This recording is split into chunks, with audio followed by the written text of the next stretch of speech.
OK. Ben moi, en fait, j'étais au CFP des Riverains. Mon programme a duré 9 mois.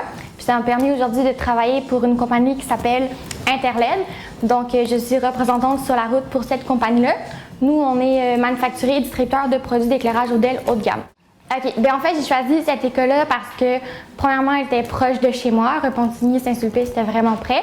Aussi, il y avait un vaste choix de programmes. Puis, la réputation de l'école, bien évidemment.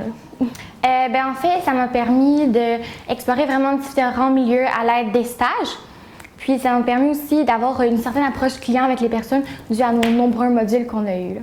Oui, parce qu'on a vu vraiment tout ce qu'on avait besoin de voir. Donc, sur le marché du travail, des fois, on a des clients difficiles, un contrôle de plainte à faire, des factures à faire. On n'a pas juste vu le module de vente, on a vu tout ce qui entourait la vente. Donc, ça a vraiment été utile sur le marché du travail.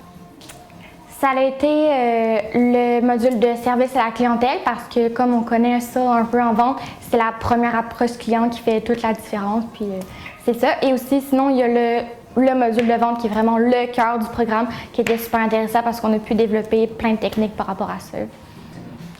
Il n'y a pas eu un projet en particulier, il y en a eu plusieurs, je dirais, dans le sens que tous les oraux qu'on a fait, les mises en scène, tout ça, ça nous a vraiment aidé à se développer, à donner confiance en nous. Puis aujourd'hui, sur le marché du travail, on peut faire n'importe quoi, justement, à cause qu'on s'est déjeuné dans ces petites mises en scène-là que ça a l'air de rien, mais finalement, c'est bien utile. Ben oui, j'ai gardé contact avec plusieurs élèves. On s'aide entre nous à se bâtir un petit réseau de contacts et à s'aider mutuellement à développer nos affaires.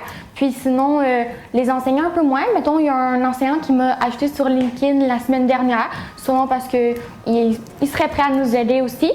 Puis sinon, il y a un autre enseignant qui nous envoie mensuellement des offres d'emploi intéressantes pour nous, au cas où qu'on veuille changer de branche ou quoi que ce soit.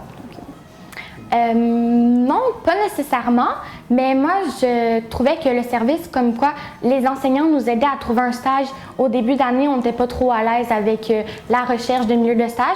Donc tous les enseignants se mettent ensemble pour aider les élèves, tout ça. Puis je trouve que ça c'était pas mal un service qui nous a été bien rendu en commençant l'année.